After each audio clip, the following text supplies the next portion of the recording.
साधू संतांची सेवा करण्यासाठी आईबापाची पुण्याई असावी लागते. हरिभक्तपरायण रामायणाचार्य एकनाथ महाराज गाढे. महाशिवरात्री निमित्ताने नारायणदास गडावर प्रवचन सेवा संपन्न.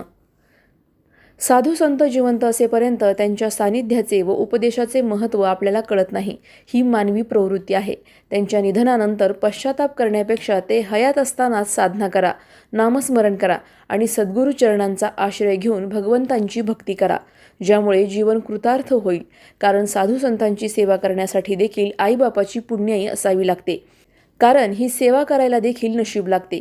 कोणाला पण ही सेवा करण्याची संधी मिळत नाही. आणि ज्या ठिकाणी साधू संतांचा अवमान होत असेल, गोहत्या होत असेल, गोरगरिबांवर अन्याय होत असेल, त्या ठिकाणी भूकंप होऊन त्या जागेचा निश्चित विनाश झाल्याशिवाय राहणार नाही. साधू संतांच्या संगतीशिवाय हे जीवन अपूर्ण आहे. साधूच्या सानिध्यात भक्त म्हणून राहा, तुमच्या आयुष्याचे कल्याण होईल, असे प्रतिपादन चकलंबा येथील हरिभक्तपरायण रामायणाचार्य एकनाथ महाराज गाढे यांनी केले.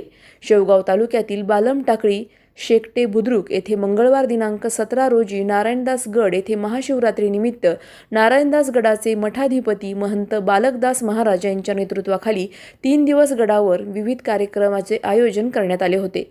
यावेळी आयोजित एकदिवसीय प्रवचन सेवेत चकलंबा येथील हरिभक्तपरायण रामायणाचार्य एकनाथ महाराज गाढे हे बोलत होते. यावेळी नारायणदास गडाचे मठाधिपती महंत बालकदास महाराज, मुरमी गावचे उपसरपंच शहादेव शिंदे, रामजी महाराज पाथरकर, श्रीमंत हापटे, किशोरदेवा कुलकर्णी, अनिल परदेशी, अमोल आहेर, संतोष गरड, पांडुरंग ढोले, मारुती शिंदे, अविनाश खेळकर, कैलास शेंडगे, अशोक गरड, श्रीकिसन काकडे, पत्रकार इसाक शेख यांच्यासह पंचक्रोशीतील भाविक भक्त, महिला मंडळ यावेळी मोठ्या संख्येने उपस्थित होते. तसेच शेवटी महाप्रसादाने महाशिवरात्रीनिमित्त ठेवलेल्या 3 दिवसीय विविध कार्यक्रमांची सांगता झाली. प्रतिनिधी इसाक शेख, शेवगाव. रामकृष्ण हरी. आज श्री क्षेत्र नारायणदासगड या ठिकाणी हरिभक्तपरायण महंत बालकदास महाराज यांच्या आदेशाने महाशिवरात्रीच्या पर्वणीच्या धर्तीवरती आज कार्यक्रम करण्याचा सुयोग मला त्यांच्या संस्थांवरती प्राप्त झाला. आणि महाराजांचं जीवन, महाराजांचा त्याग हा पूर्ण समाजाने त्या ठिकाणी वाखाणण्याजोगा आहे. महाराजांनी उभं आयुष्य भगवान भोलेनाथाच्या आणि श्री गुरु नारायणदास महाराजांच्या चरणावरती समर्पित केलेलं आहे.